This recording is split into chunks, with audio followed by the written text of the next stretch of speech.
አንድ ቀን የፍጥረታት ነገር በአንድ ቀን ጀምሮ በአንድ ቀን ያበቃል። እሁድን አንድ ብሎ በእሁድ ያከትማል። በአንድ ቀን ተወልዶ በአንድ ቀን ይሞታል። በአንድ ቀን ተነስቶ በአንድ ቀን ይወድቃል። የነገም ማን ያውቃል? አንድ ቀን በእግዚአብሔሩ 1000ውን ይዟል። በእርሱ ትንሽ ነገር እኛ ጋር ይበዛል። እንዲህ ስል አስቤ እንዲህ ሲል ጠየቅኩኝ፣ የእኛ 1000 ዘመናት አንተ ጋር ሲመጡ ትላንት እንዳለፈው አንድ ቀን ነው አሉ።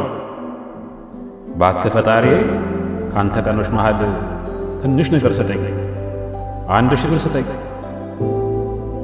እንዲህ የሚል ምላሽ ከእንቅልፌ ያነቃኝ። አንድ ቀን ጠብቀኝ